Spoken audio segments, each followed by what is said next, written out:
The battle was a massacre, a grisly mess of smoke, metal, and the desperate sounds of soldiers shouting into the void.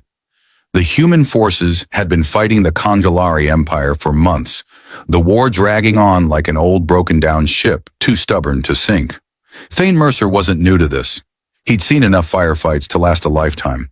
But something about the battle on Kesarfiv felt different. It was as if the entire planet had decided to collapse under the weight of its own history. Thane crouched behind the jagged remnants of a crumbling wall, his rifle humming low in his hands. His helmet, cracked and scratched from debris, barely fit over his sweaty head. He wasn't a hero. He wasn't even supposed to be here. He was a private in the infantry, stuck in the trenches, watching entire cities fall, while politicians made speeches about peace. They were all too busy with their agendas to care about the grunt out on the ground, to care about the real cost of the war. A flare shot into the air, lighting up the dark sky with a sickly red glow. Thane squinted, his eyes sore from the constant bombardment of blinding light and sound. He was supposed to wait for the evac, but the distress signal had come through his comms. Some kind of anomaly on the eastern ridge. Maybe a supply cache, maybe a retreating enemy unit. But Thane couldn't ignore the flickering transmission. "What the hell?" he muttered, pushing himself up and ignoring the voice in his head that told him to stay put. His boots crunched against the loose gravel as he moved toward the ridge, the weight of his rifle a reassuring reminder of his place in this war. The farther he moved, the quieter it became.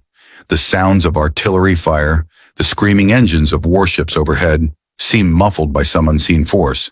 A chill ran down his spine. This was too quiet, too empty. Then he saw her.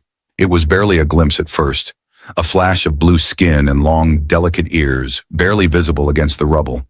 She was lying in the dirt, half hidden by a fallen transport, her breathing shallow and labored. Thane froze, instinctively reaching for his weapon. But the sight of her, she was alive, she was breathing, halted the reflex.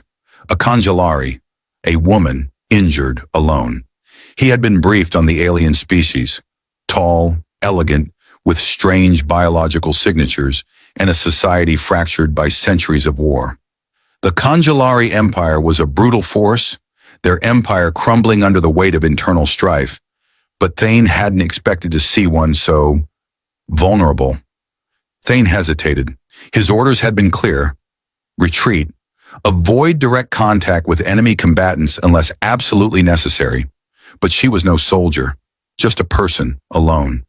And if there was one thing Thane had learned after years of this war, it was that humanity had to mean something more than fighting and killing.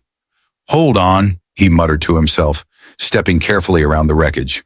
The alien woman's eyes flickered open for a moment, locking onto him with an intensity that made him pause. You shouldn't be here," she rasped, her voice as sharp and alien as everything else about her. "I was about to say the same thing," Thane shot back, crouching next to her. His eyes scanned her wounds, deep gashes across her abdomen, signs of something far worse than a simple battle injury. She was in bad shape. "Don't touch me," she snarled, her hand lifting weakly, but still managing to point a crude weapon in his direction. It was a sharp, jagged piece of metal, probably a piece of the wrecked transport. She wasn't exactly in any shape to fight, but the defiance in her eyes told him she'd fight to the end if she had to. "I'm not here to kill you," Thane said, raising his hands in mock surrender. "I'm just trying to make sure you don't bleed out on my watch." Her eyes narrowed, but she didn't move the weapon. "You're a soldier. Your kind always comes for us." "Right," Thane grunted, ripping a piece of his uniform to start applying pressure to her wound. "Because that's how the military works. We just casually wander through battlefields to patch up alien royalty. You're not exactly what I expected to find out here." "I am no royalty," she replied, her voice gaining strength despite her injuries. "But if you think I'm going to thank you for this, you're mistaken." "Not asking for a thank you card," he muttered, pressing harder on the wound, trying to keep the bleeding under control. "Just stay with me," she hissed, pain flashing across her face, but she didn't try to push him away. Maybe she realized she didn't have a choice, or maybe she was too proud to beg for help. "Why are you doing this?" she asked, her voice weakening again. "You're human. Your people don't care about ours." "Yeah, well, sometimes I don't care about what I'm told either." Thane said with a wry smile, trying to keep the mood light. Besides, I've seen enough of war to know it's not always about the enemy. It's about the people stuck in the middle. She stared at him for a long moment, as if weighing his words before her hand dropped to the ground, the weapon forgotten. Then help me, and don't expect anything in return. I wasn't expecting a thank you card, he repeated, and she let out a dry laugh, harsh but real. Thane worked quickly, tying a piece of cloth around her waist to slow the bleeding. She didn't fight him, but there was an underlying tension to the way she watched him. She wasn't used to being helped. Not like this. He could tell. The Congelari weren't known for their trust in other species, especially humans. But whatever had driven her to the edge of this battlefield, whatever had made her so vulnerable, was now at the mercy of a soldier who was tired of fighting. I'm Thane, by the way, he said, trying to lighten the mood. And before you ask, no, I don't have any cheese on me. That's usually my go-to, but it's a little hard to carry it around when you're busy bleeding out. Her lips twitched, just barely. Cheese? Yeah, Thane grinned. It's a human thing. You'll understand when you get a chance to try it. I'll pass, she muttered, but her eyes softened slightly. For the first time, she seemed to be considering the strange, unlikely truth of their encounter. He wasn't the enemy, not in that moment. And somehow he knew. This moment would change everything. Thane wasn't sure when he had crossed the line between just trying to survive and actually becoming responsible for someone else's survival. He could blame the concussion from that last explosion, or maybe the fatigue that had set in after days of endless combat. But now, as he dragged the Congelari woman across the barren terrain of Kesser 5, he couldn't shake the feeling that he was making a terrible decision. Do you really think this is a good idea?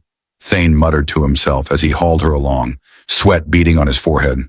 Her breathing had steadied, but there was still a faint pulse of desperation in her voice whenever she spoke. I mean, I was supposed to be on an evac route, not playing hero. She didn't respond right away. Instead, she gave a soft groan of discomfort, her long ears twitching with irritation. Thane glanced down at her, noticing the way her pale blue skin seemed to shimmer under the harsh light of the dying sun. Her injuries had been patched up, but they still left her looking fragile, like a broken statue. You're not a hero, she said finally, her voice hoarse. You're a fool who didn't follow orders, and you'll probably get us both killed. Thane chuckled, shaking his head. Yeah, probably. But if I'm going to die out here, I might as well do it trying to be a decent human being. The alien gave him a side-eye. Being decent is overrated. Tell that to the last guy I saved, Thane replied. He tried to kill me, but at least he thanked me before he passed out. So yeah, being decent has its perks. There was a pause and then a dry laugh escaped her lips. You really are strange. What's your name, soldier? Thane Mercer. And you? She hesitated, but only for a moment. Sirai. Well, Sirai, he said, offering her a smirk.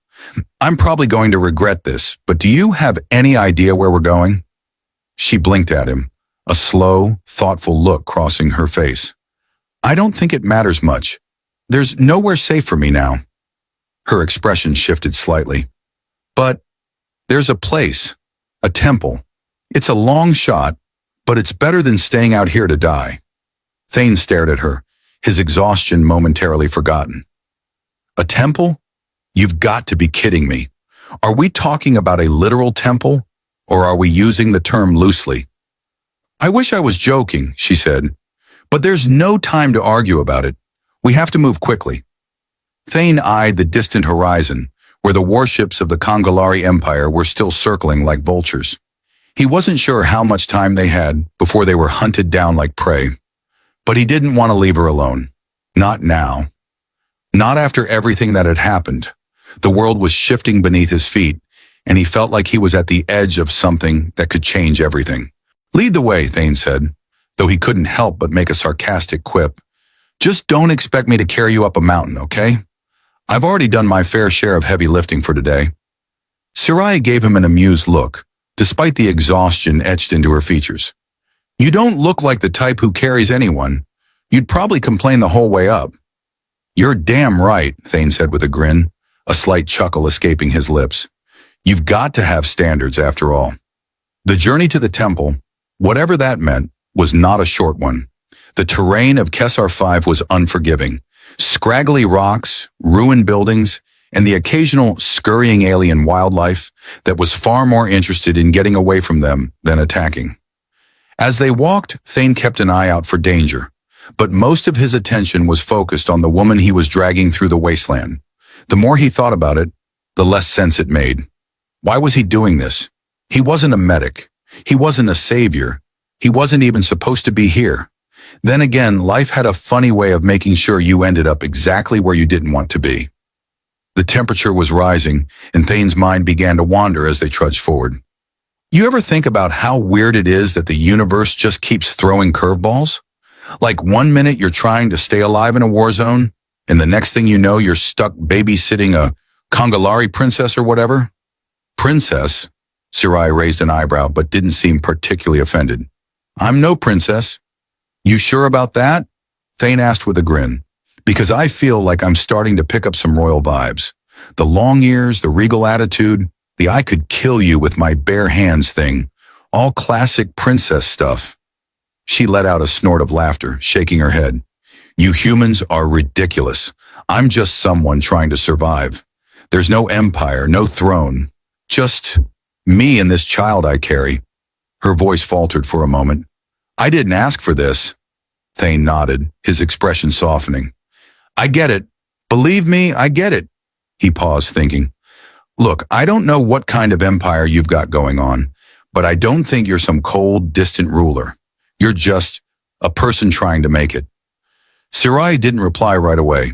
Her eyes turned inward, and Thane felt an uncomfortable silence settle between them. You ever wonder, he continued, trying to lighten the mood, if the universe has some weird, cosmic sense of humor? Like maybe we're all just part of some big space reality show and someone's watching us screw up. She looked at him, her lips twitching into something like a smile.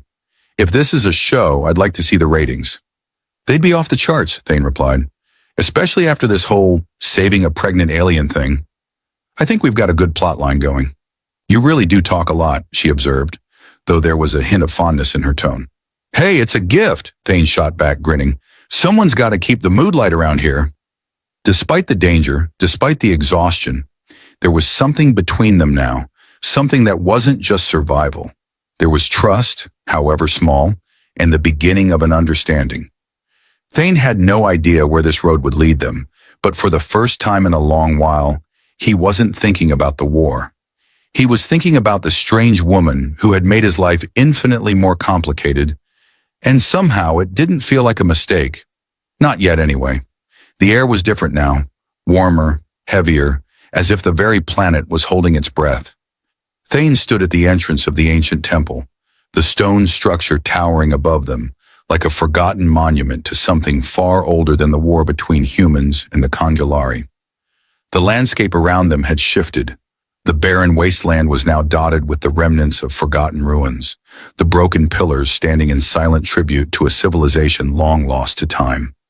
Sarai was still by his side, though she had recovered enough to walk on her own now, her steps slower but more assured. The bruises on her skin had faded, though the memory of her near death still clung to the air between them. The child she carried, a secret she had kept hidden for so long, was no longer a hidden burden. It was a future. All right, now that we've found this place, what exactly are we supposed to do? Thane asked, glancing around at the towering ancient architecture. Because I'll be honest, I didn't sign up for a treasure hunt. Trust me, I didn't either, Sarai replied, her voice softer than it had been days ago. There was something in her demeanor now, a subtle shift in the way she carried herself. It was like she had finally accepted that she wasn't just a casualty of war, but an active participant in something far larger than herself. This temple was built by my people long ago, long before the civil wars. It's not just a structure. It's a place of power. Well, that's comforting, Thane muttered, looking up at the jagged spires of the temple. A place of power. Why does that sound like something we're going to regret? You've been around war too long, she said, but there was no malice in her tone. Not everything is a trap, human. Thane couldn't help but chuckle at her use of the word human, like it was a curse. But it was a sound that broke the tension between them, a reminder that, no matter the stakes, they were both just two people trying to survive. They walked deeper into the temple, the air cool and thick with the scent of stone and something old, something ancient. The corridor spiraled downward, and it felt like they were walking into the heart of something immense, a beating pulse beneath the surface of the planet.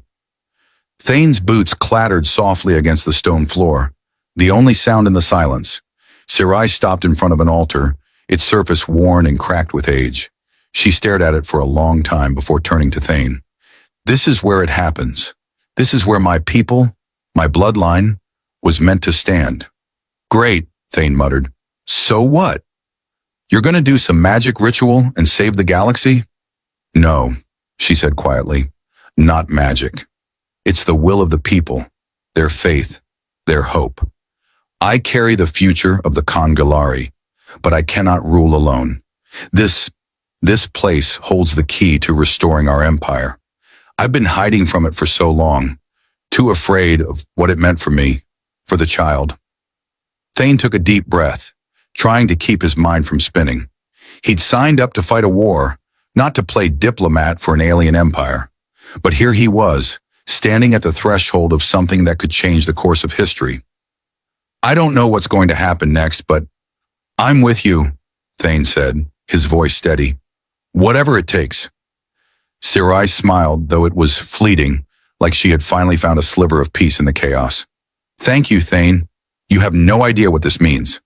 Yeah, well, I'm starting to get a sense of it, he replied. Still doesn't mean I'm not scared.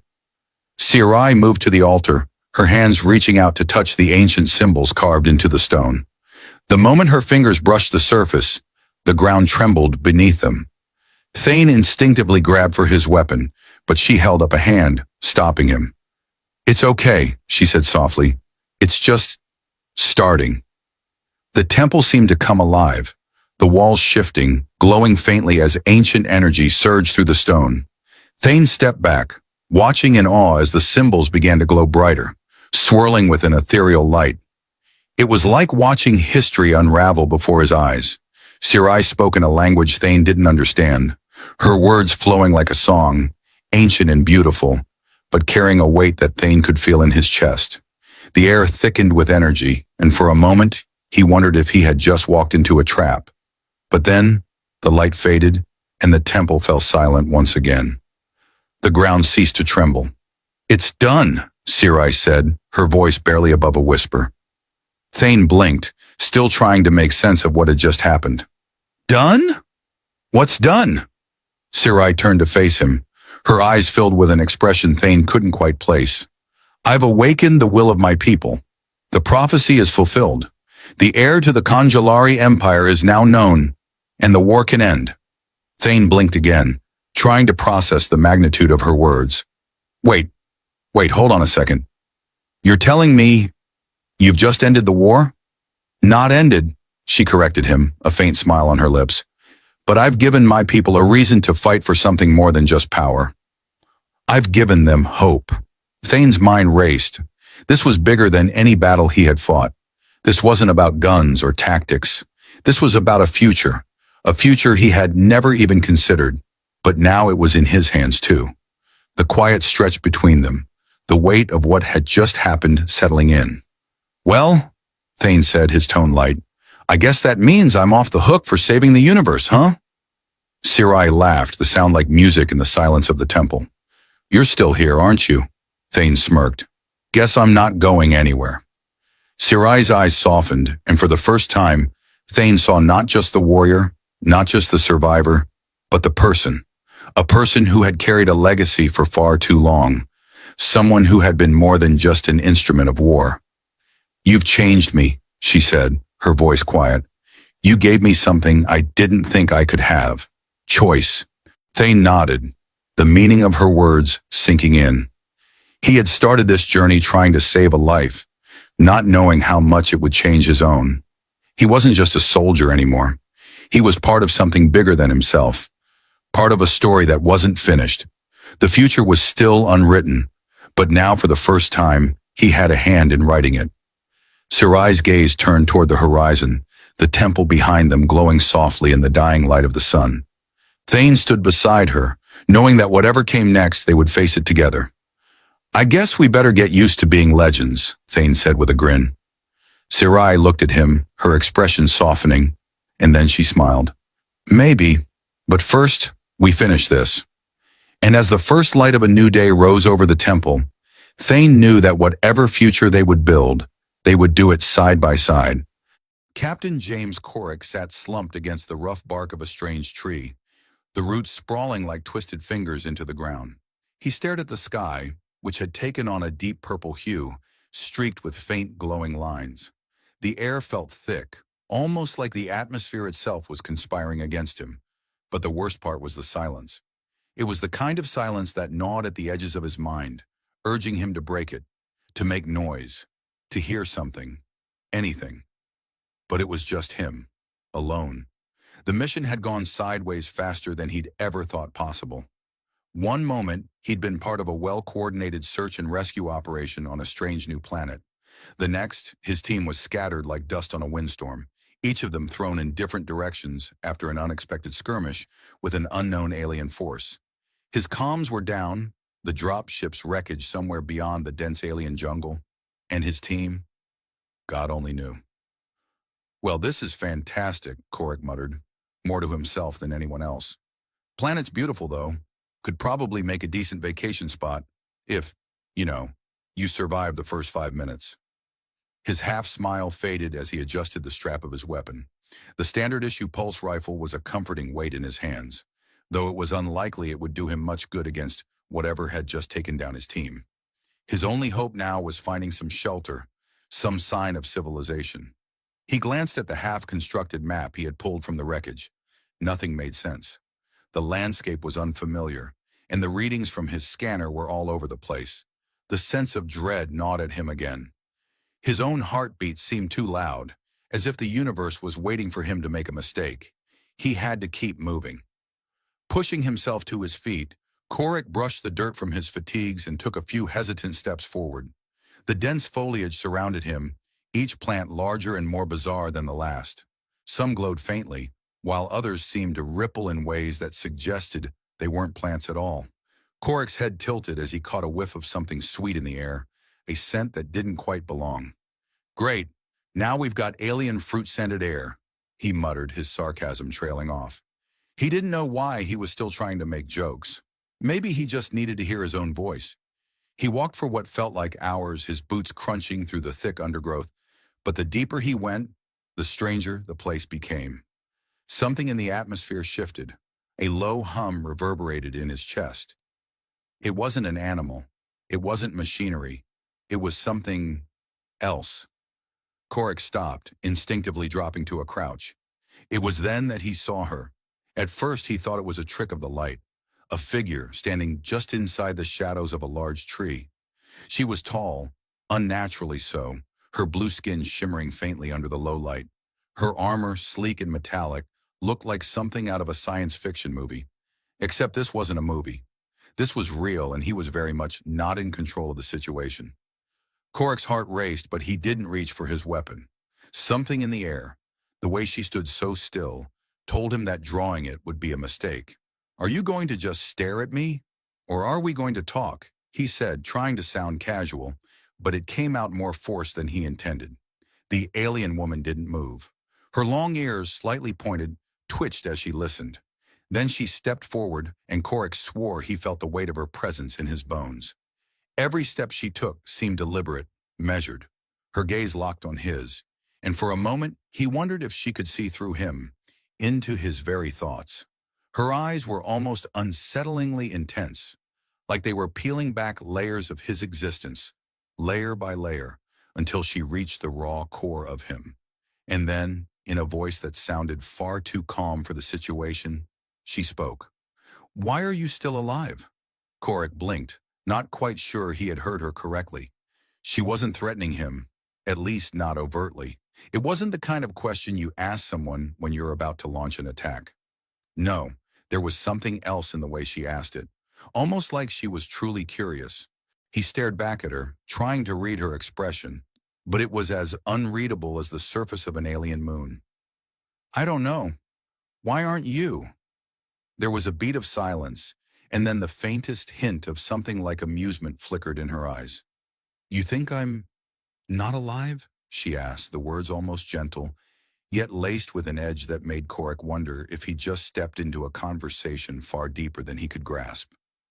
"I think you're here, standing in front of me," Korik said, scratching his head. "So you must be alive, right?" The alien woman's lips twitched slightly, though it didn't quite resemble a smile.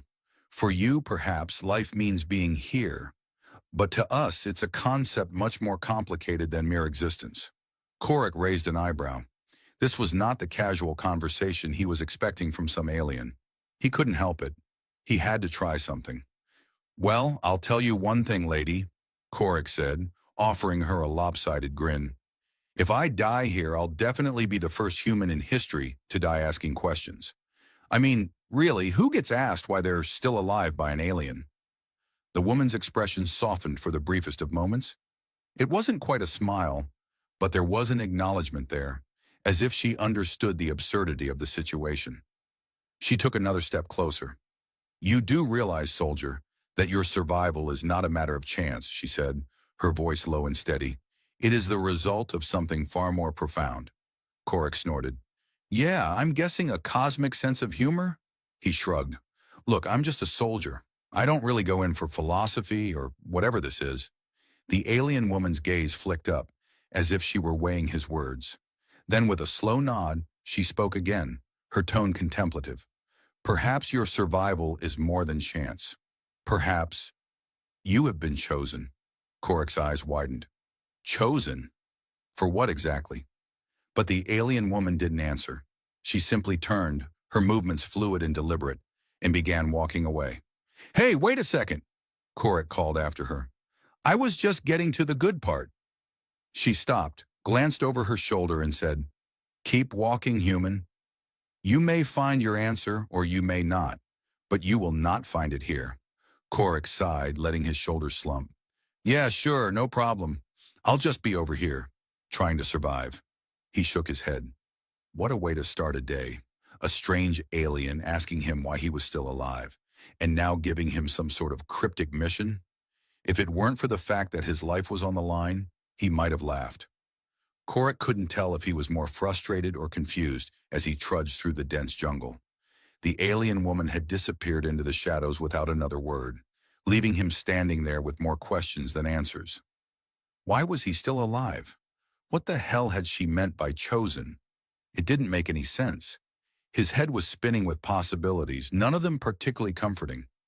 Maybe he had hit his head harder than he thought when the dropship went down.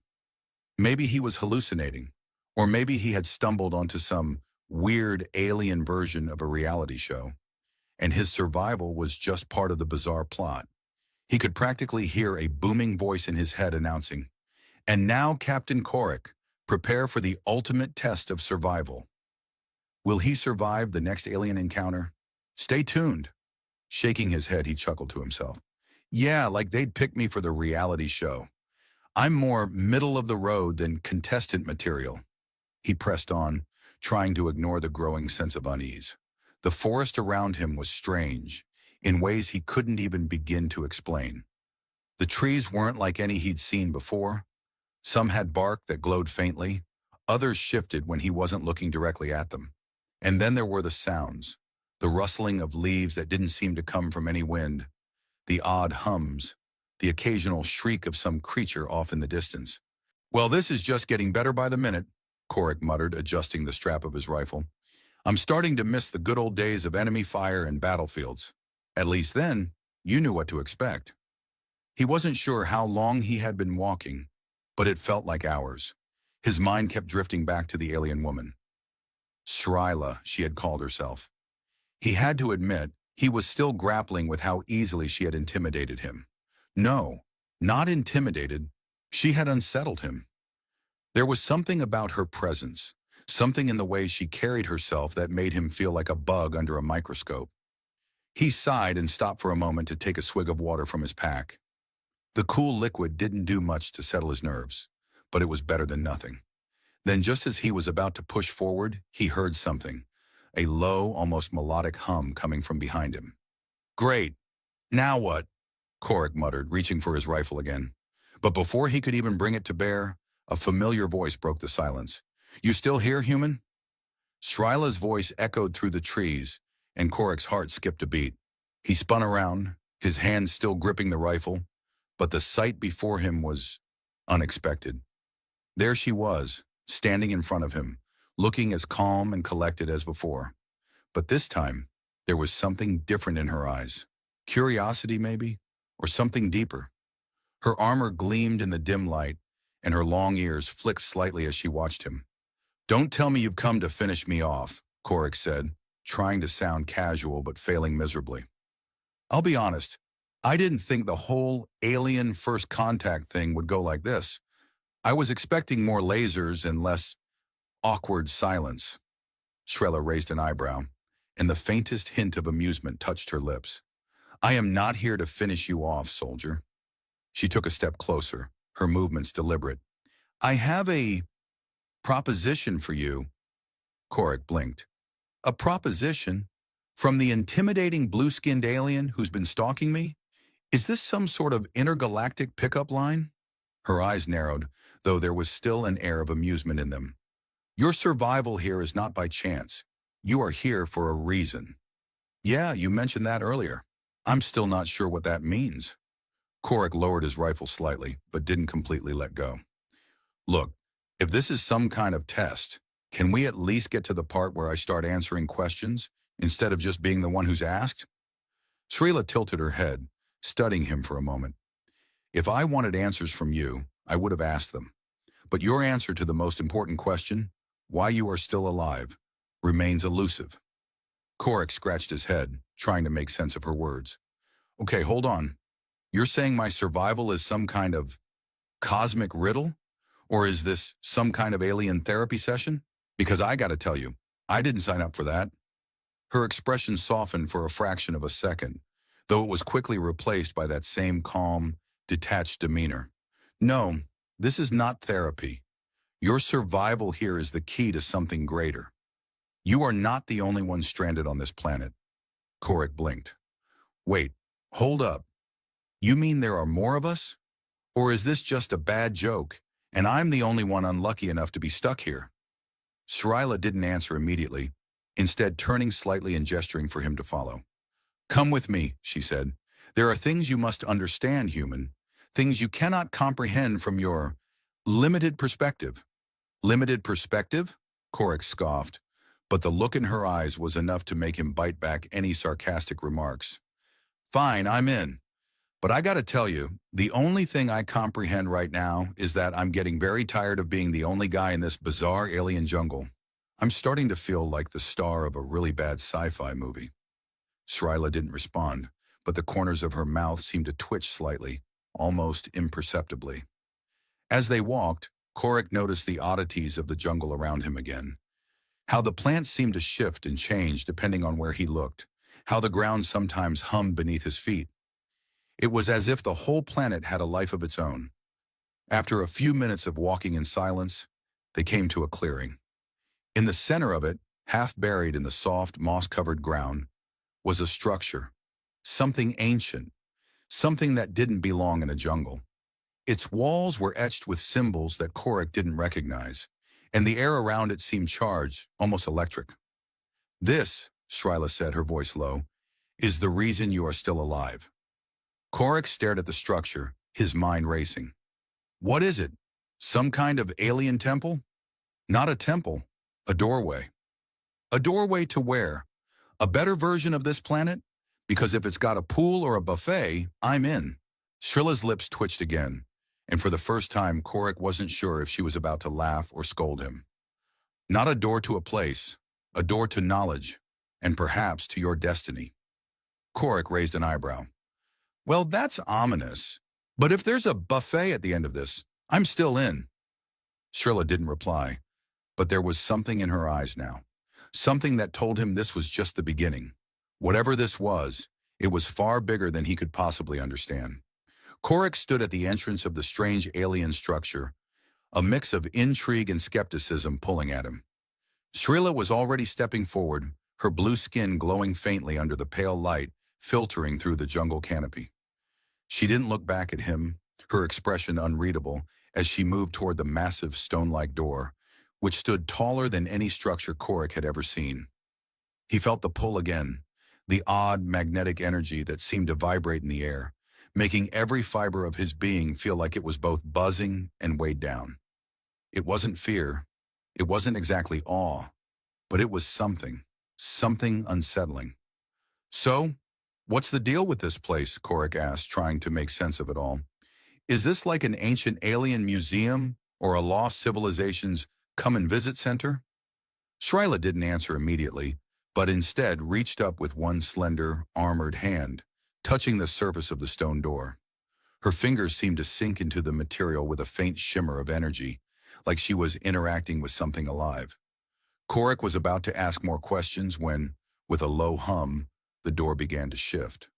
Korik jumped back, heart racing, his hand instinctively going for his weapon. The door slid open with a mechanical groan, revealing an abyss of blackness beyond. There were no lights, no sound, just a darkness that seemed to swallow everything in its path.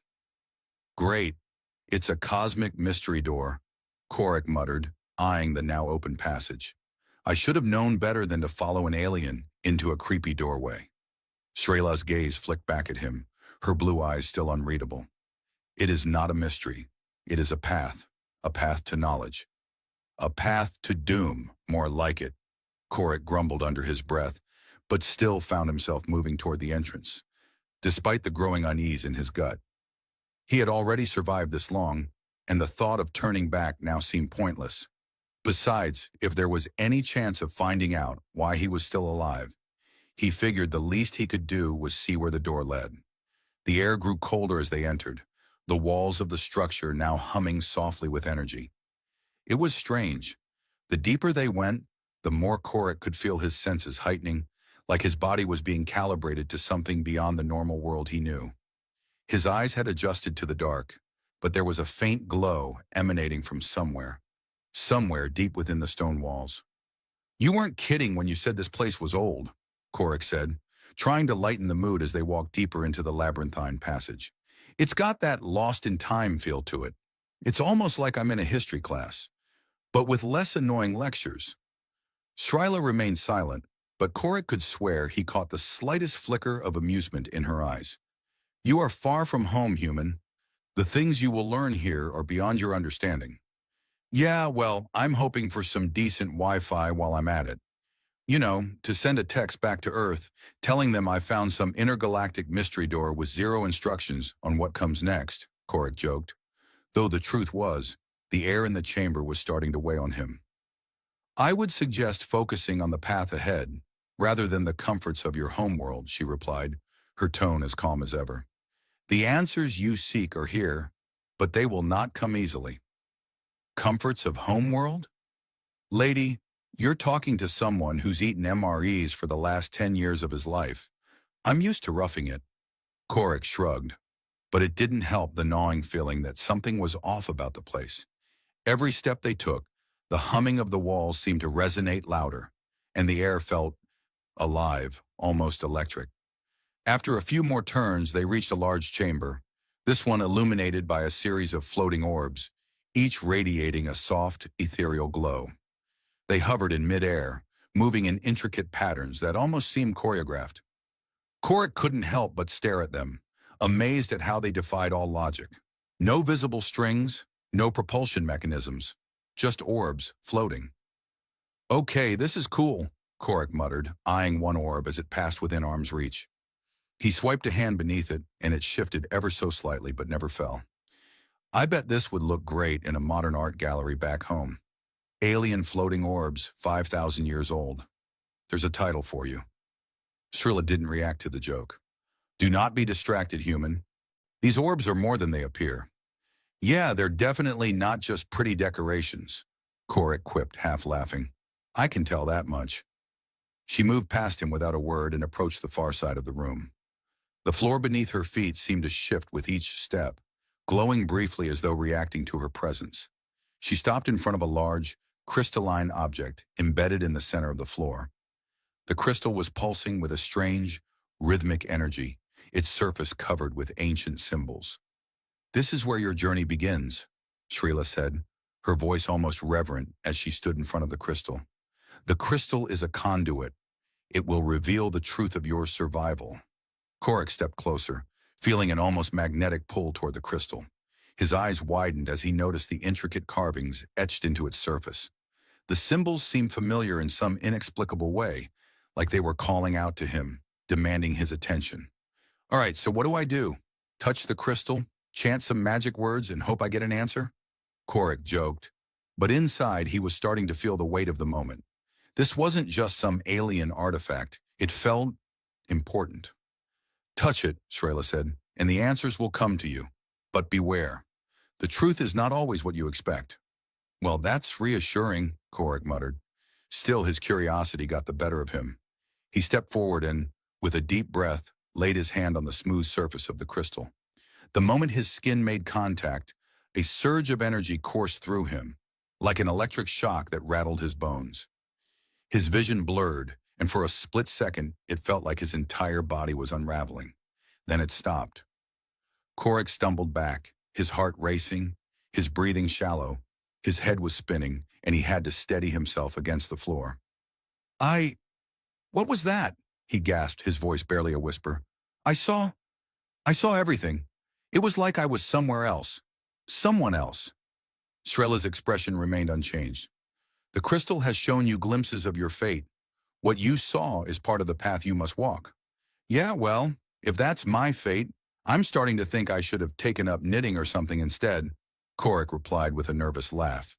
He wasn't sure what he had seen, but it was enough to shake him to his core. But I'm guessing I can't just turn around and walk out now, can I? Srela's gaze flicked to him, and for the briefest moment, there was something almost sad in her eyes. Number, you cannot go back. Not until you understand the truth. Korik sighed and looked at the crystal again, feeling the pull of something greater than he could comprehend. Well, here we go again. Next stop, destiny. Indeed, Srela said softly, as if she too were preparing for what was to come. Korik straightened himself, trying to ignore the tension in his chest. This wasn't just about surviving anymore. This was about something bigger than him, and he was just beginning to realize how far down the rabbit hole he'd fallen.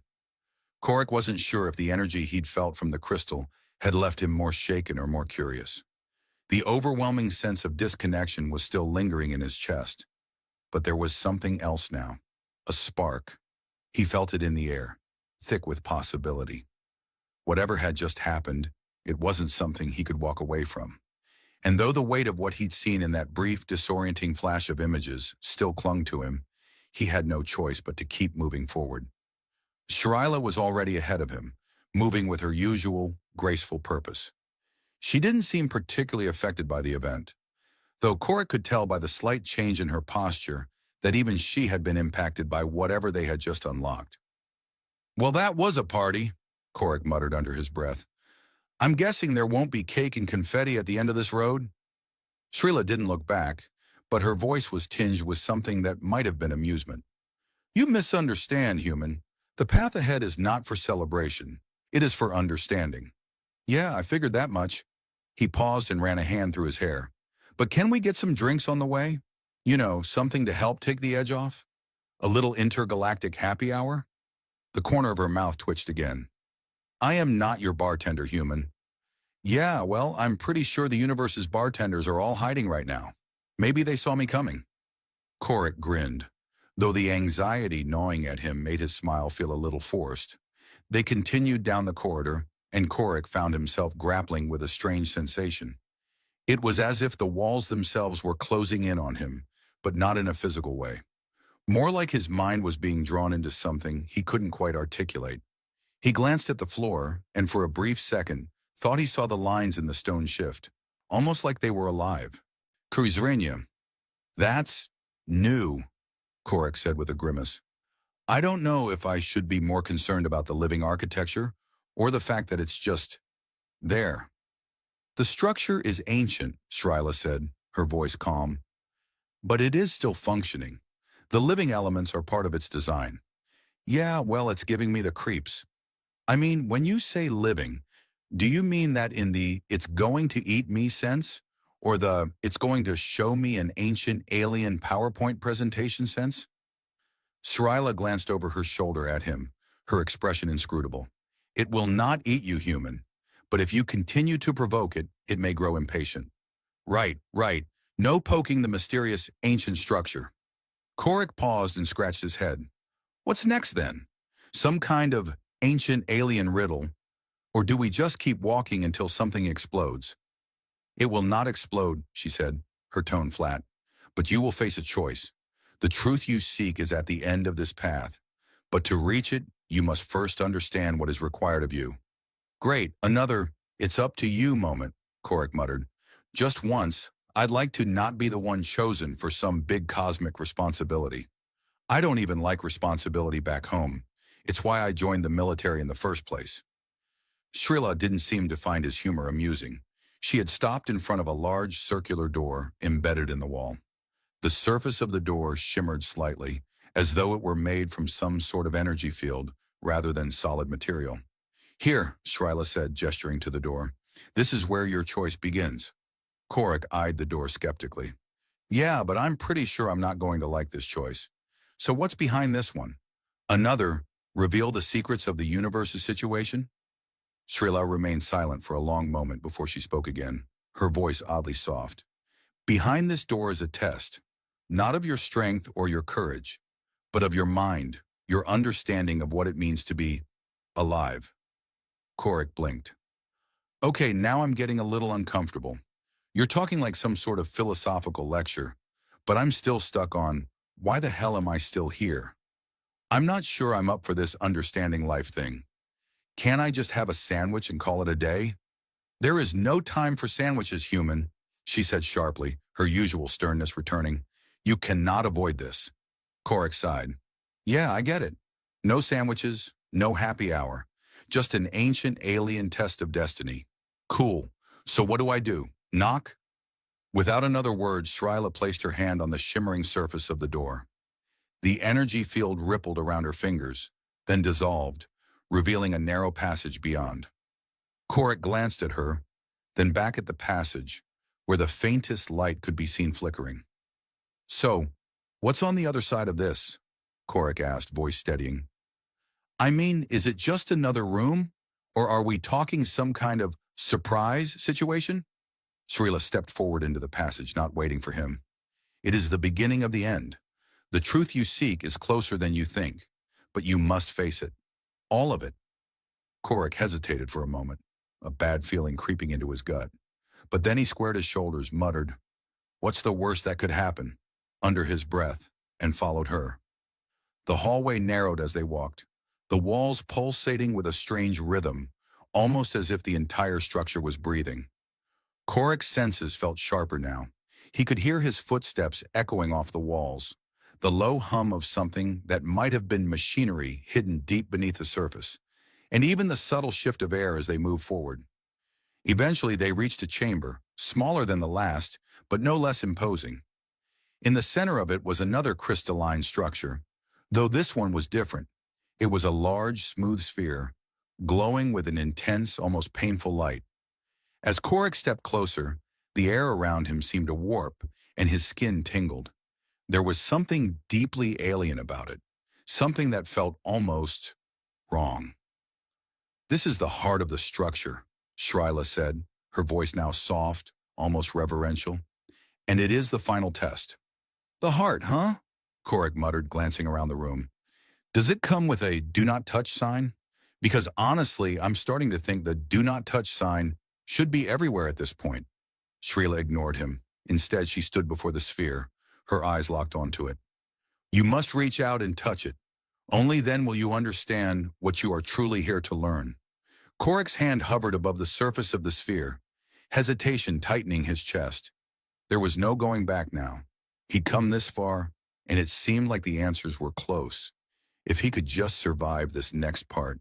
Well, here goes nothing, he muttered, and, with a deep breath, touched the surface of the glowing sphere.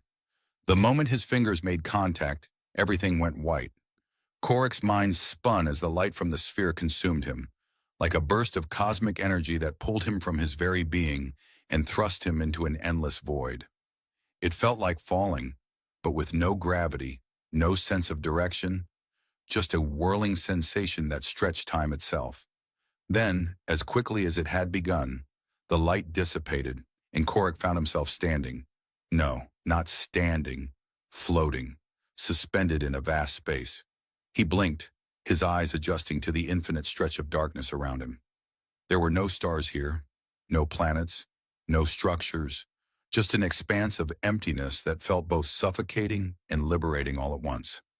It was as if the universe itself had paused, waiting for something. "Well, this is a new one," Korik muttered, looking around, his voice reverberating strangely in the void. "Where's the nearest exit? Seriously, this place needs a welcome sign or at least some kind of space bar." Then from the shadows a presence emerged, familiar yet different. Shryla, but she wasn't quite the same as before. Her glowing blue eyes were even more intense, like twin suns burning in the dark, and her posture radiated a calm authority that made Korik feel small, insignificant even. "Welcome, human," she said, her voice echoing strangely in the emptiness. Korik's heart skipped a beat. "I'm guessing this isn't the happy hour I was hoping for, huh?" She didn't smile, but there was a flicker in her eyes. But this is where your journey ends, or rather, begins." Korik's brow furrowed. "That's one way to sound cryptic. So what's the deal? Is this another test, or are we just supposed to stand here and contemplate the meaning of life?" "This is where your understanding must evolve," she said, stepping closer. "You have seen the truth of the crystal, the truth of what lies beyond life and death, beyond survival. And now you must decide what to do with it." Korik opened his mouth to speak, but the words felt like they were stuck in his throat. He was finally here, finally at the end of this strange journey, and yet, something was missing. Something was off. He hadn't expected it to feel like this. He thought there would be more, or maybe he'd hoped there would be. "I don't understand," he said quietly, the frustration creeping into his voice. "I mean, what am I supposed to do with all this knowledge? How do you expect me to just accept it?" "The same way you accepted your life, human," Shryla said. "Not because it's easy, but because it's yours to shape. The knowledge isn't a burden, it's freedom. You wanted to know why you're still alive, why you're still here. This is the answer." Korik shook his head, his thoughts swirling. "But I didn't ask for this. I didn't sign up for any of this. I'm just a soldier. I was supposed to survive, and that was it. I didn't expect to get wrapped up in whatever cosmic game you people play." Shryla's gaze softened. "Survival is only one part of existence, but it is not everything. The questions you asked, the ones you've been running from, are not just for you. They are for everyone, for all who face the unknown, who wonder why they continue when there seems to be no reason. You have the opportunity now to answer that question, not just for yourself, but for all of humanity." Korik blinked at her. "Wait, so what? I'm supposed to become the spokesperson for humanity's existential crisis?" "I didn't say that," Shrilla replied with the faintest edge of humor in her tone. "But you have a choice. You always have had a choice. It's just that you were blind to it. What you choose now will echo through the stars, not because you're a hero, but because you're human. And being human means you have the power to shape your destiny." Korik felt a strange, almost weightless feeling in his chest as the realization began to settle in. This was it. This was the moment where everything shifted. No more running. No more pretending he didn't have the answers, didn't have the power. It was all in his hands now. He could feel it in the air, in the very pulse of the universe around him. Okay, I get it. No need to lay it on so thick." He chuckled, trying to ease the tension that had coiled in his gut.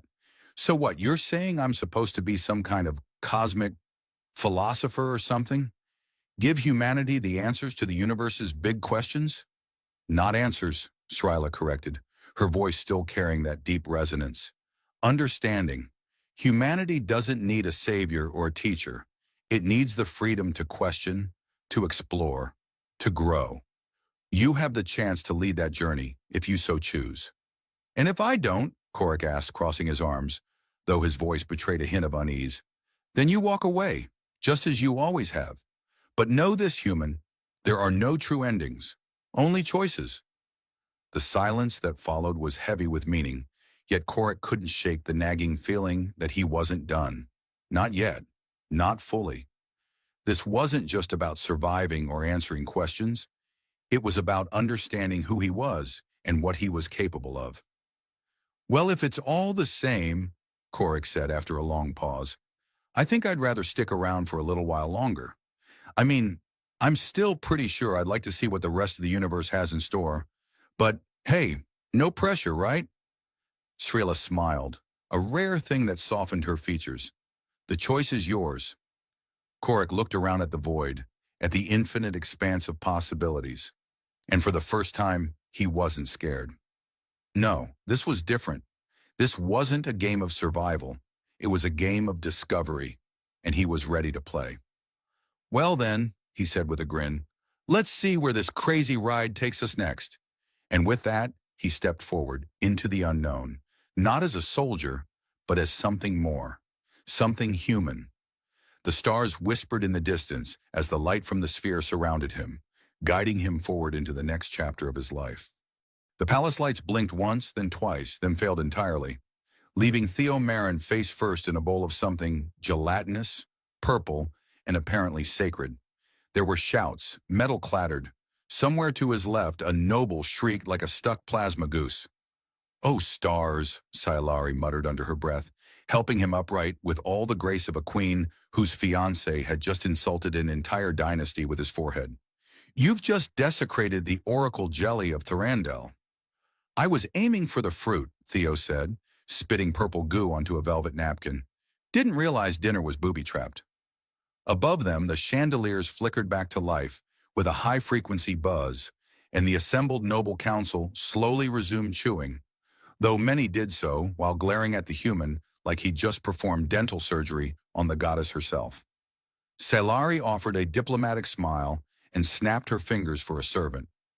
Theo tried not to wipe his face on the tablecloth again. The truth was, he'd never meant to end up here. 1 minute he'd been a field medic patching up bullet wounds and toxic burns in some cratered backwater. The next he was attending his own engagement feast in a city that floated over a gas giant and expected him to memorize 9,000 years of etiquette by dessert. He squinted toward the dais where High Marshal Venzer sat, unmoving, carved from the same granite as his disapproval. The man hadn't spoken directly to Theo since he arrived on Virelia, unless you counted the time he described humans as biological accidents with excellent timing. At least Sailari found it all entertaining. She leaned toward him now, voice low. "They're debating whether to exile you or educate you." "I vote for exile. Is it warm?" "Only in the volcanic zones. You'd melt before morning." He grinned despite himself. There was something disarming about her, even when she was covered in royal regalia and surrounded by politicians who wanted his head. Maybe it was the way she still stole pastries from the royal kitchens, or how she snorted when she laughed too hard. Or maybe it was the long ears which twitched when she was amused and went utterly still when she was trying not to murder someone. They were still now. "Theo," she whispered, "look left. Slowly. Don't make eye contact with the green-robed one." He did. The green-robed one, unfortunately, noticed. "Oh, good," Theo said. "He's coming over." "That's the ambassador of lineage integrity."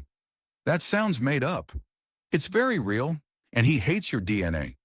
The ambassador arrived with a flourish of layered silks and a look that suggested Theo had tracked in mud from a lesser dimension. "Human," he said with the tone of someone announcing a contagious rash. "You are aware, I hope, that the concord of bloodlines forbids interspecies union." Theo blinked. "Do you mean marriage, or the fun part?" Sailari let out a strangled cough. Several dignitaries gasped. The ambassador's ears twitched in horror. "You mock 1,000 years of sacred law?" "Only the parts that don't make sense. So most of it." The ambassador made a noise like a broken synthesizer and turned away, muttering curses in Old Alandari.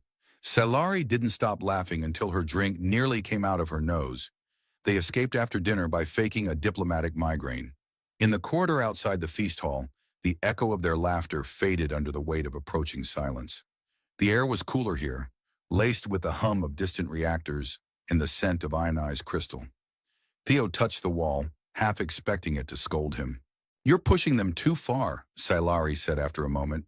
"Even your jokes are dangerous." "I'm just trying to survive, preferably without being assassinated by table etiquette." She looked up at him, something tender flickering behind her golden eyes. "You don't have to keep deflecting with humor." "Have you met me?" "I've done considerably more than meet you." He blushed.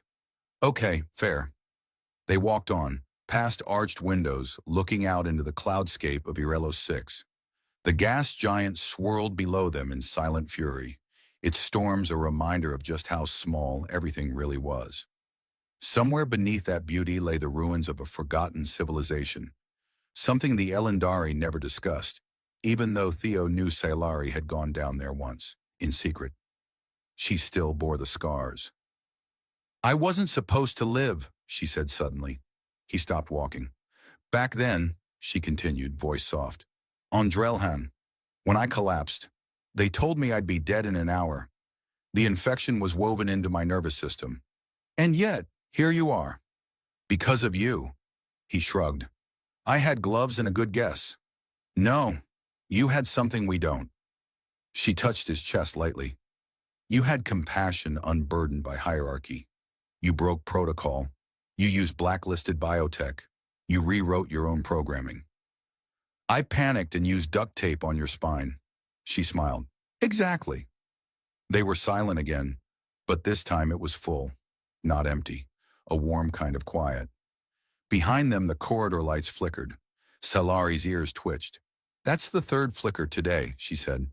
"Do you think it's a wiring issue? Or a cosmic omen?" She tapped her wristband. The display shimmered. "Neither. I think it's a pulse disturbance." He raised an eyebrow. "What kind of disturbance?" She hesitated. "One we haven't seen in 400 years. They turned back the way they came, her expression suddenly distant.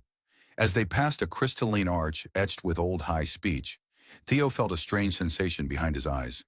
A flicker, like deja vu on fire. He stumbled. Salari caught his arm. "You felt it too?" He nodded, disoriented. "It felt like someone else's memory, not mine." She exhaled slowly. "Then the bloodline has already started to awaken." Define awaken. "The ancient kind. Pre-Civil War. The legacy memory chains were supposed to be sealed. If they're bleeding through, then we're both in deep galactic bantha poodoo?" "Yes," she said, "though we don't say it that way." "Well, we should start." They made it to the atrium just as the first tremor hit. Not an earthquake. There were no tectonics here, but a pressure change, like a shift in the atmosphere's soul. The plants recoiled. The lights turned gold, then violet, then died. Somewhere deep beneath the palace, something old stirred. Theo glanced at Silari. "So, when do I get my laser sword?" She smiled grimly. "You get a ceremonial dagger, embroidered robes, and an appointment with the royal historian." I hate everything about that sentence. "Welcome to royalty." The ceremonial dagger was smaller than Theo expected. More letter opener than weapon, with a hilt wrapped in vines that moved just enough to make him nervous. "It's breathing," he said. "Why is it breathing?" "It's bonded to your neural temperature signature," the royal historian replied without looking up from her ledger. "Standard protocol.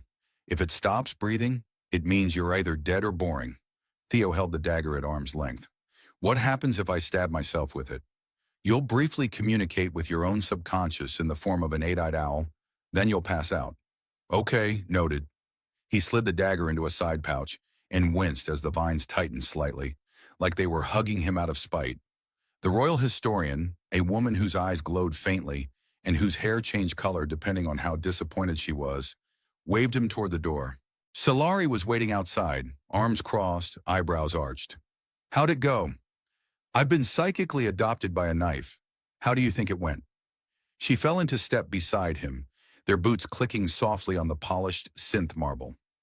They walked in silence for a moment as the corridors stretched and curved in impossible geometries, their very architectures subtly shifting based on lineage permissions.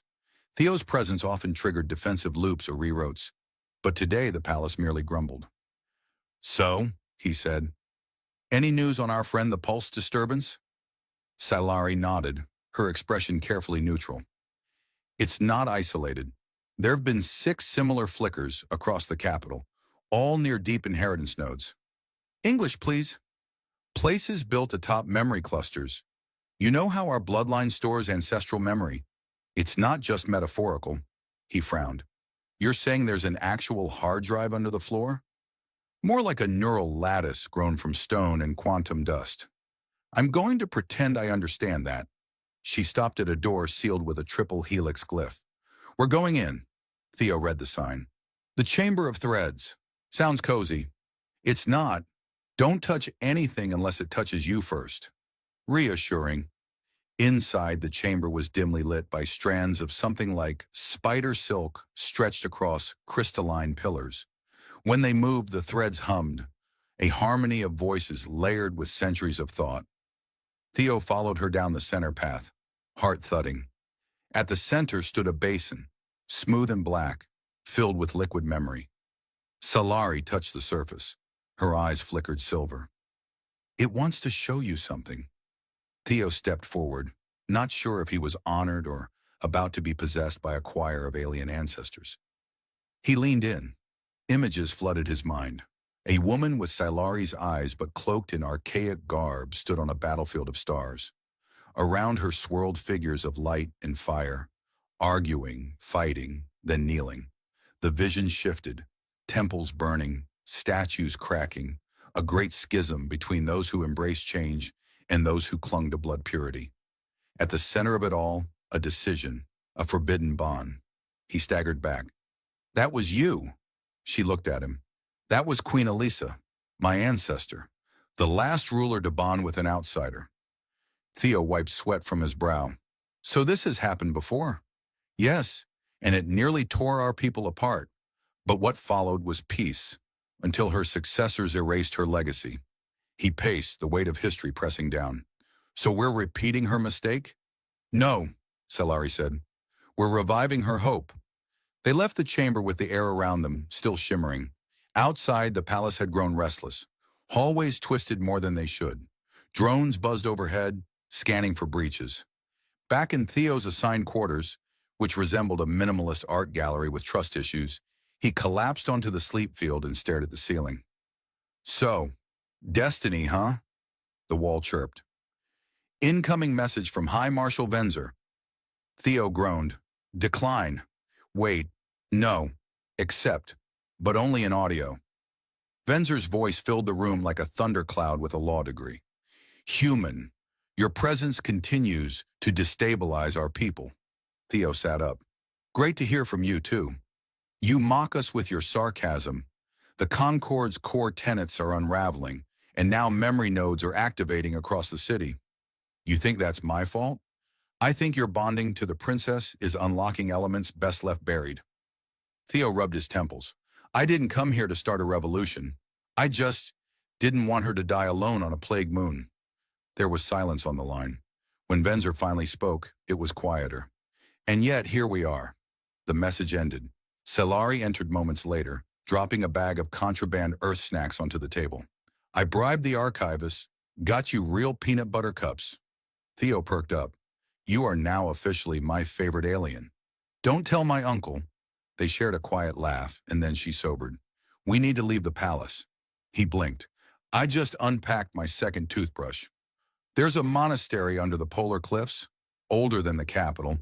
It's where Queen Elissa fled during the succession wars. If the bloodline is awakening, it might be drawing us there. Let me guess, no security, no transport, and lots of people who want us dead along the way?" She smiled. "It's your favorite kind of vacation." He sighed. "Fine, but I'm bringing the knife." "Good, you're going to need it." They departed under cover of night, aided by a cloaking cloak that Theo was certain was just a glorified shower curtain until it actually worked. Their route took them through ancient causeways, beneath glowing fungi and forgotten murals. Once they had to bribe a tunnel sprite with holographic cheese. "Remind me again why we can't just teleport?" "Because teleportation destabilizes latent memory fields. You might arrive with a third arm or someone else's regrets." Charming. By morning, they reached the edge of the polar shelf. The air here was thin and sharp. A temple rose from the ice like a wound. Theo squinted. That's a monastery?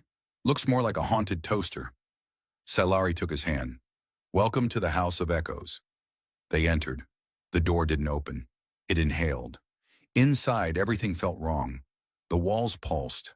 The floor shifted under their steps. And then, from the far end, a voice.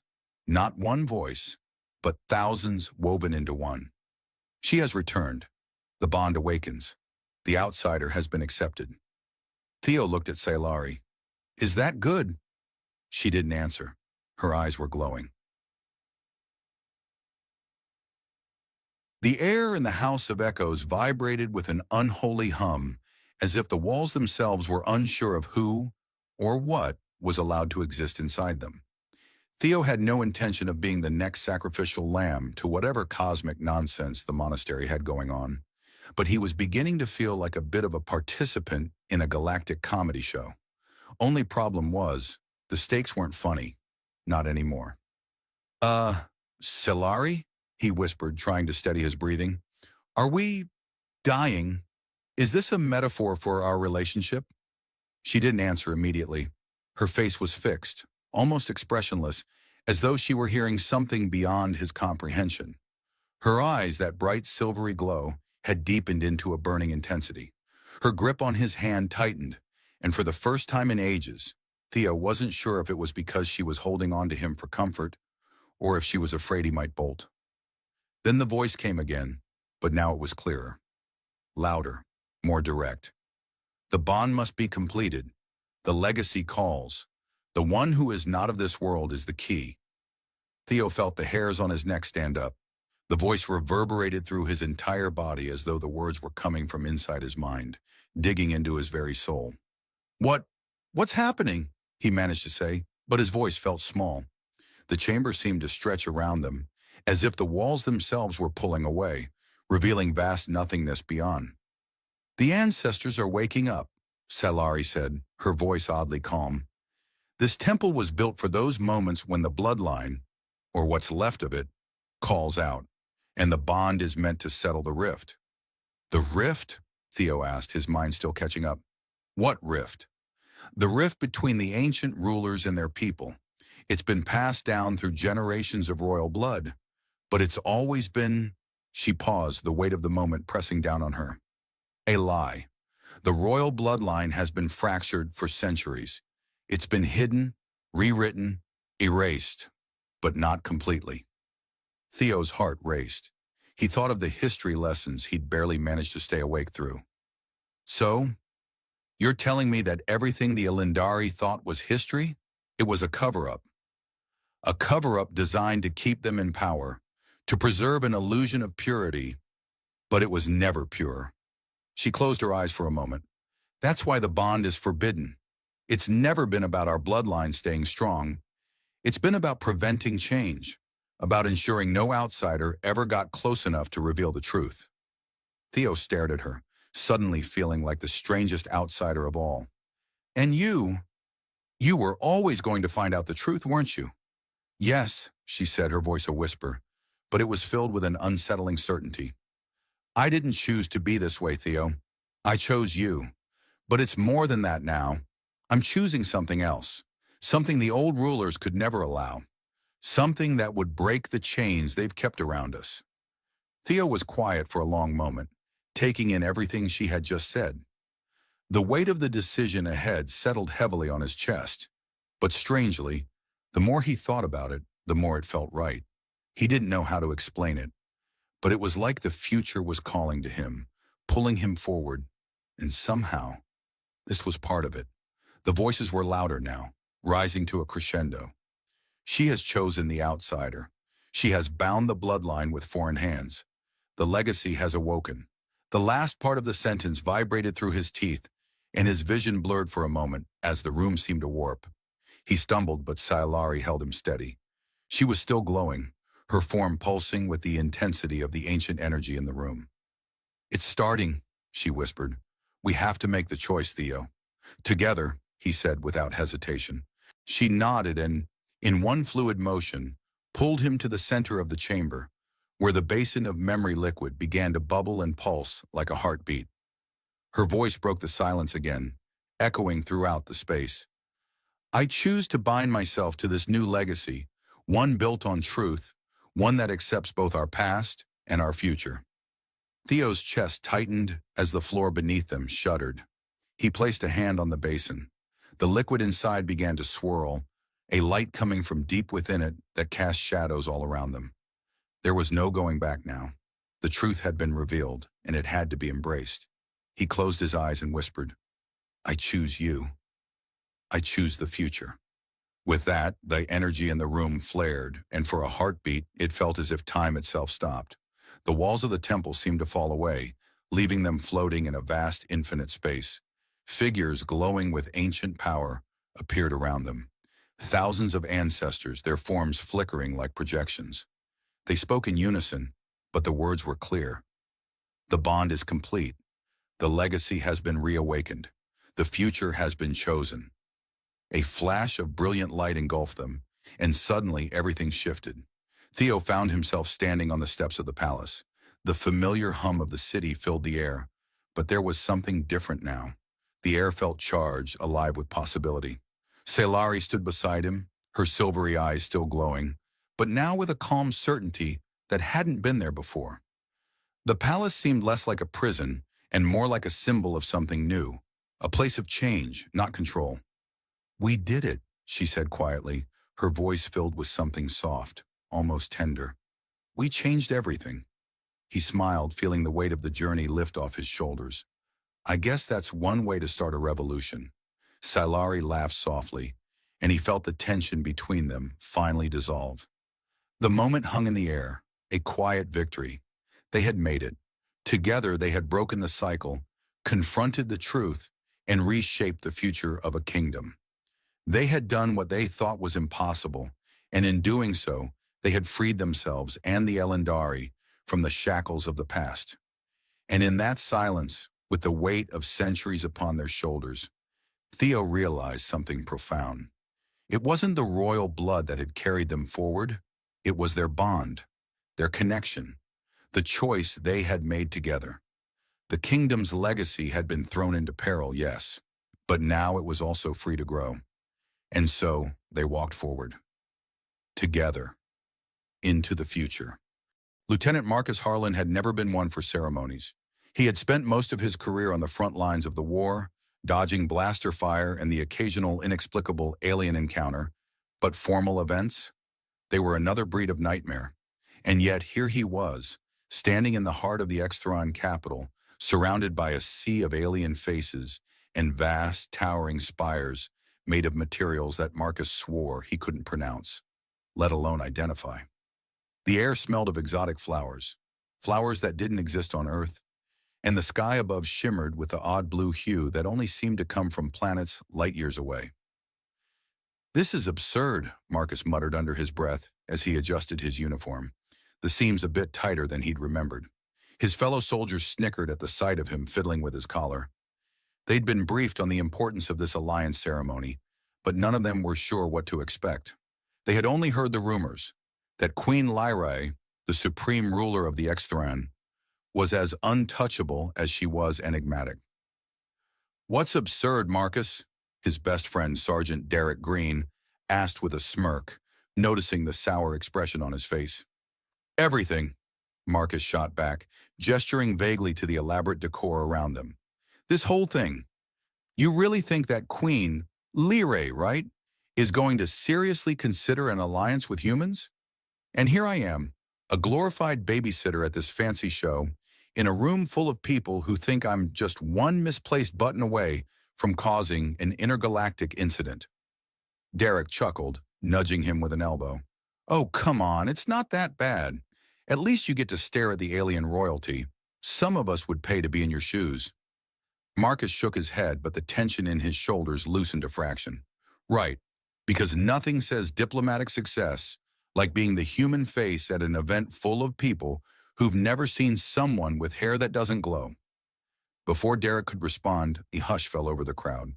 Marcus straightened, his eyes darting toward the towering dais at the front of the hall. Every movement in the room seemed to slow as the ex-Thrawn queen made her entrance.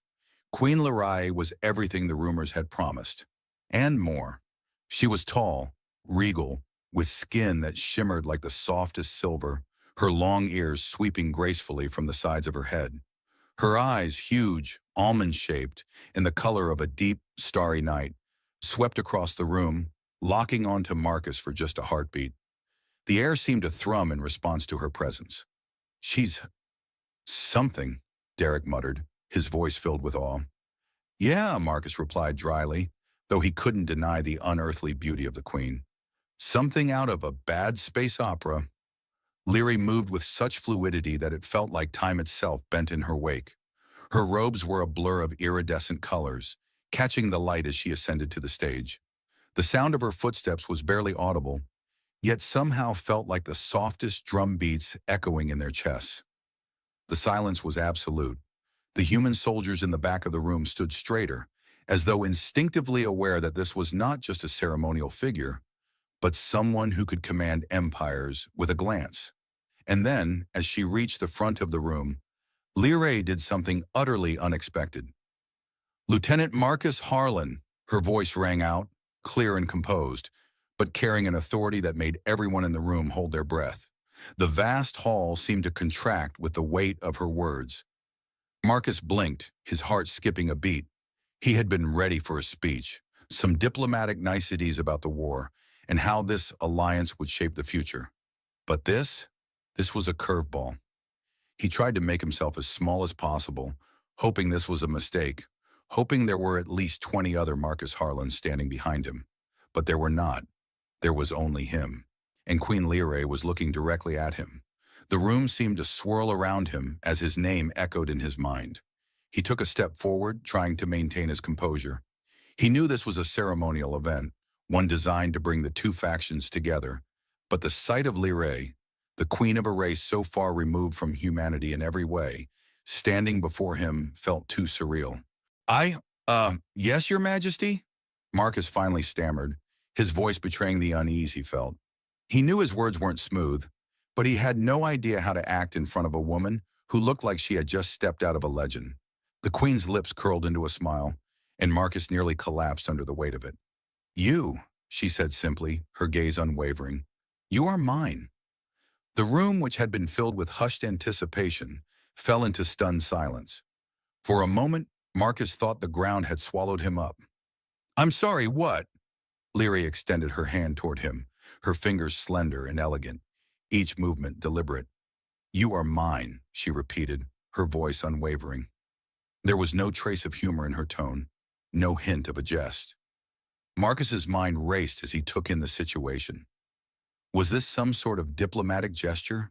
A cultural thing he didn't understand?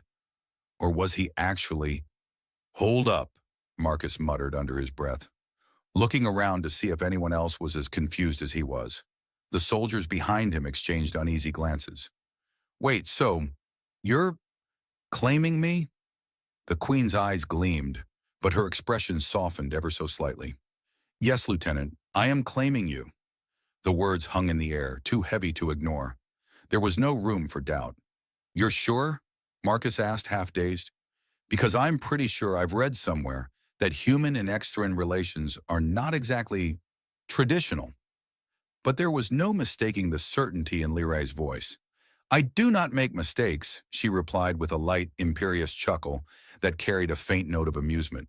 A ripple of tension passed through the room as the courtiers exchanged glances, some whispering, others staring, their eyes wide with disbelief. But Queen Lyrae did not waver, nor did she look away from Marcus. The air crackled with a new energy. The unexpected had just happened, and there was no going back.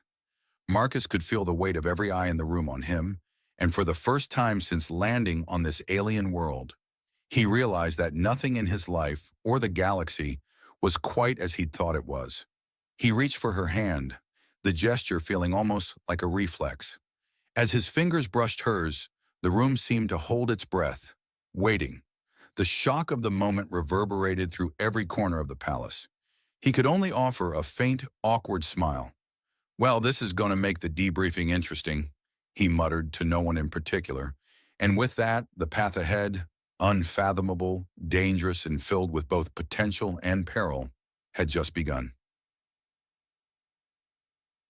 The days that followed Marcus's inexplicable claim by Queen Lerae were a whirlwind of confusion, political intrigue, and the unmistakable sense of something bigger happening just beneath the surface. He had expected a quick debriefing or perhaps a stiff reprimand from his superiors, but instead he found himself in the heart of the X-Thraean palace, surrounded by a labyrinth of towering hallways and strange, unidentifiable plants that swayed gently even though there was no breeze. The whole place felt like a living museum, rich, ornate, and utterly alien. Marcus sat in a lavishly furnished chamber, feeling more out of place than he ever had before. The walls were adorned with holographic art, no frames, just images that seemed to ripple and shift depending on where you stood. Strange geometries of light and color danced on the surfaces, and the air hummed with a soft, melodious frequency that made his head buzz in a way he couldn't quite explain. "So this is how it's going to be, huh?" Marcus muttered to himself, surveying the room. A large window framed the city below, its glistening towers stretching into the stars like something out of a dream. The world outside was magnificent, almost too beautiful to be real. But here, in this sterile room, it felt as if reality had bent into something unrecognizable. After what felt like hours of waiting, a soft chime echoed through the room, and the door opened with a gentle whoosh. Marcus immediately straightened, instinctively drawing his posture back into something resembling military form, though he was unsure why. No one had given him any real instructions about how to behave in the presence of the queen, but the weight of her claim still hung in the air. Lyrae entered, her presence as commanding as ever. Her long ears swayed slightly with each step, her robes flowing like liquid light as she moved toward him with an almost unnerving grace. She looked exactly as she had when she made her public declaration, but now in the intimacy of the space, there was something different about her. The unshakable air of royalty that had previously surrounded her felt softened as though it had been peeled back just enough to reveal something deeper, more personal. "Lieutenant Harlan," she said, her voice a smooth, melodic drawl, "I trust you've had time to adjust?" Marcus, still unsure of his place in all this, let out a nervous laugh. "Adjust? Yeah, you could say that. I mean, this place isn't exactly like the barracks back on Earth." He gestured at the lavish surroundings, then immediately regretted it.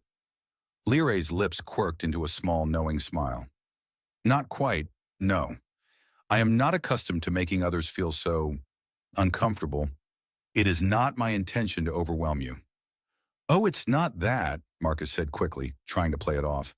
"It's just, well, I'm used to a different kind of environment. You know, more concrete, less light-bending artwork." He gestured at the holographic art, which had now shifted into an undulating pattern of geometric shapes. "I mean, is that thing supposed to be a rabbit or a spaceship?" "I honestly can't tell." Lyrae let out a soft, unexpected laugh, a sound that caught Marcus off guard. It was as though the weight of her responsibilities had momentarily lifted, revealing something less intimidating. "A rabbit of sorts," she said, her eyes twinkling. "It is a symbol of growth in our culture, but I see how it could be mistaken for something more otherworldly." Marcus chuckled. "Yeah, it's probably the ears. If I had ears that long, I'd probably look like a space rabbit too." Lyrae's gaze softened and she stepped closer, her presence still overwhelmingly intense, but now accompanied by a hint of something warmer. "I did not expect you to make light of it, but I admit I find it refreshing. You humans are more unpredictable than I anticipated." Marcus shrugged, feeling a bit more at ease now. "What can I say? I have a talent for making awkward situations less awkward. It's my superpower." The Queen smiled again, this time more genuinely.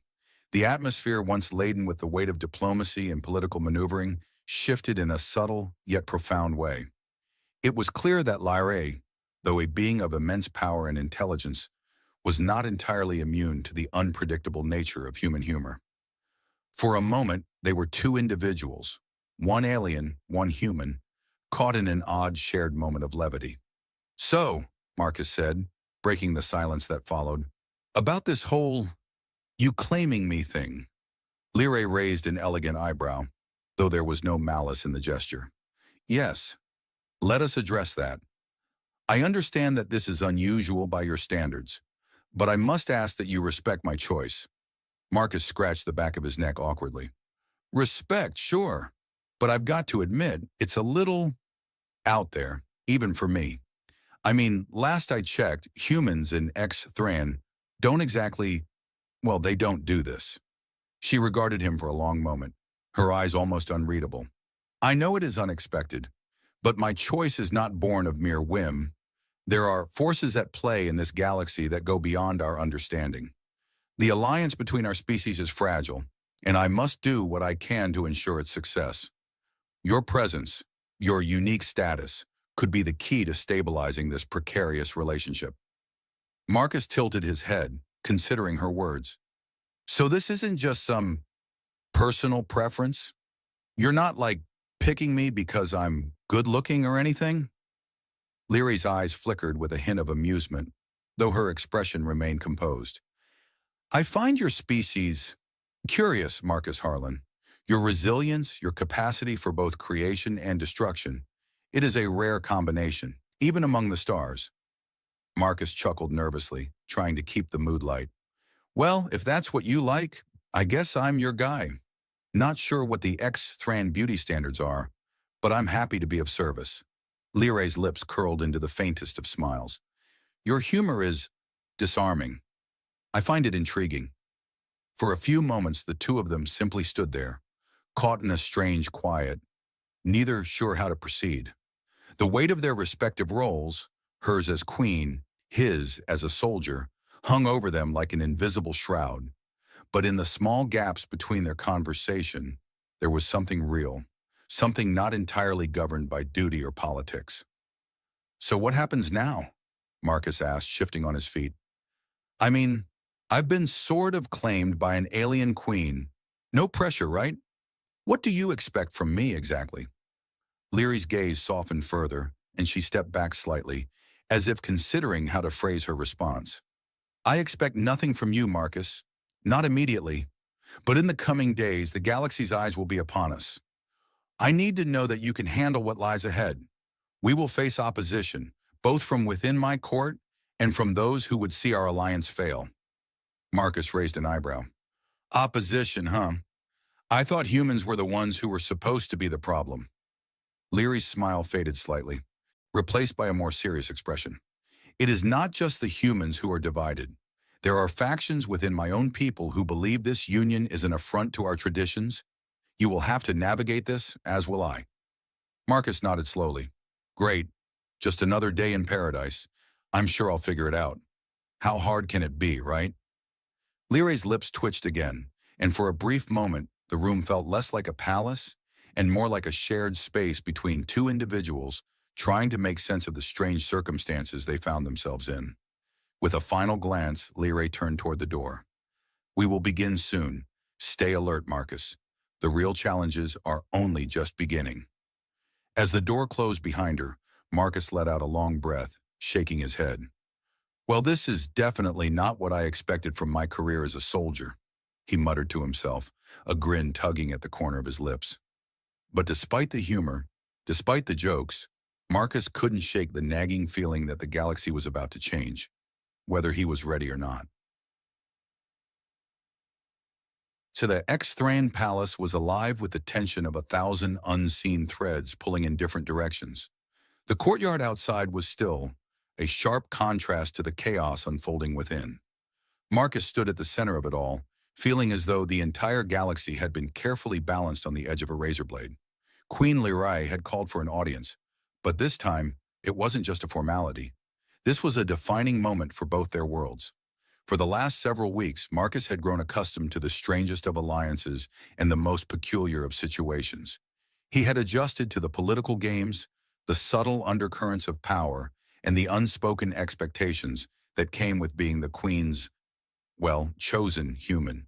And while he still couldn't believe his luck, or misfortune, depending on the day, he had begun to understand the depth of what had been thrust upon him. He stood in the grand chamber now, flanked by courtiers and generals, both Exthran and human. They had come from far and wide, all to witness the final decision that would either bind or shatter the fragile alliance between their two species. Lyrai entered the chamber with the same regal poise that she always had, but today there was a change in her demeanor. There was an intensity to her, a quiet strength that Marcus hadn't noticed before. She was no longer simply the queen, she was a force in her own right, someone whose every move carried the weight of an entire civilization. And yet she had never felt more human. Marcus couldn't help but admire her. They had spent countless hours together, learning about each other's cultures, ideals, and histories. Despite their differences, they had found common ground, even if it had been uncomfortable at times. The galaxy was a vast place, but somehow their paths had converged. And now here they stood, ready to make a decision that would change everything. As Lyrai approached, she glanced at Marcus, a slight smile tugging at her lips. It was a smile that had become more familiar, more comforting over the weeks. "Are you ready?" she asked, her voice calm but firm.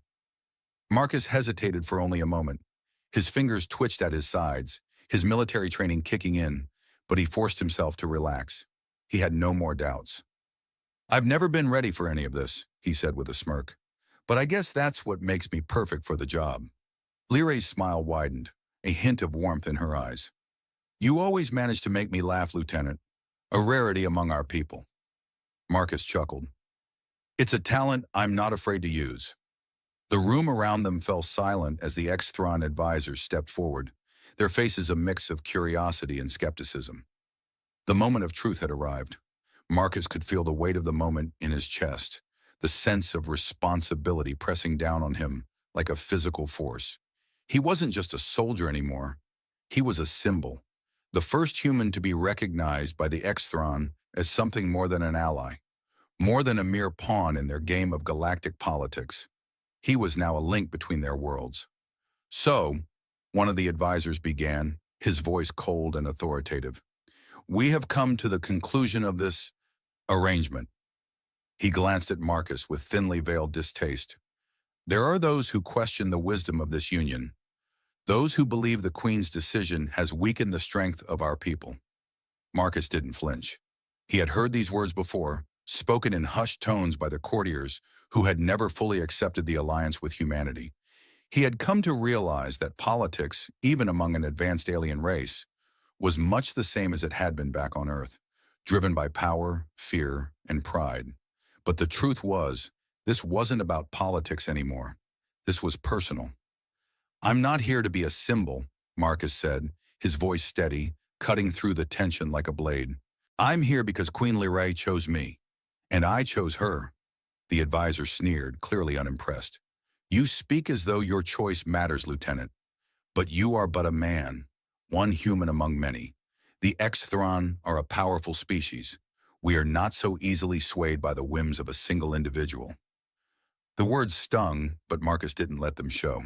He turned to Lyrai, who was watching him with a look of quiet pride.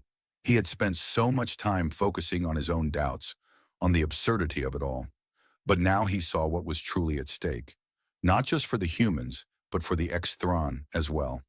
This wasn't about the political games that had once seemed so important. This was about building something that transcended their differences, something real, something that could reshape the future. "Maybe you're right," Marcus said to the advisor, turning back to face him. "Maybe I'm just a man. But what I do know is that we can't keep pretending our species are so different. We're all fighting for the same thing in the end. Survival, understanding, peace." The room grew quiet as his words echoed in the vast space. There was a moment of pause, a moment where the world seemed to stand still. Marcus's gaze flickered over the faces of the gathered Exthran and human delegates. They were listening now, not just to the words, but to the sincerity behind them. Lyrai's hand brushed his arm, and he glanced down to find her looking at him with something between admiration and something deeper, something more personal than he had ever seen before. "You speak truth, Marcus Harlan," she said softly, "and that truth will guide us, whether they accept it or not." The advisor scowled, but his eyes flickered with uncertainty. "And what of the factions within your own people?" he asked, voice dripping with disdain. What do you plan to do about those who will not accept this union? Lirai stood tall, her voice carrying the weight of her authority. I will unite my people no matter the cost. This is no longer about my throne or my people alone. It is about a future that includes us all. A murmur spread through the room as the implications of her words settled over them. It was clear that she was no longer just the queen who ruled through fear. She was the queen who would lead through vision, through conviction. And for the first time in a long while, Marcus felt that same conviction growing within himself. He wasn't just here to serve as a figurehead. He was here to make a difference, alongside the woman who had changed everything for him. You are right, Marcus said, his voice ringing out with newfound clarity. We are stronger together, and I'll do whatever it takes to see that happen. There was no more opposition, no more skepticism. The room fell silent once again, but this time the silence was filled with a sense of agreement, of understanding. The humans and the Exthron, once on the brink of destruction, now stood on the precipice of something entirely new. They had found their common ground, no longer divided by their differences, but united by the hope that their alliance could be more than just a political maneuver. It could be the beginning of a new era. Lirai extended her hand to Marcus once more, and this time, when he took it, it wasn't just a ceremonial gesture. It was a promise that they would face whatever came next together, side by side. Marcus smiled, a weight lifting from his shoulders. He had never expected to be here, but now that he was, he couldn't imagine being anywhere else. The journey had been strange, unpredictable, and at times downright ridiculous, but it had also been transformative. I guess, Marcus said, breaking the silence with his trademark humor, this whole thing isn't so bad after all.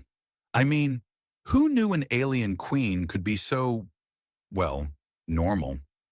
Lirai laughed, and for the first time, Marcus realized that their worlds, their destinies, had collided in the most unexpected way possible. Together, they had found a path forward. The future was uncertain, but it was theirs to shape. And whatever happened next, Marcus knew one thing for certain. He wasn't just a soldier anymore. He was a part of something much bigger, a new world, a new alliance, and a future built on something far stronger than politics.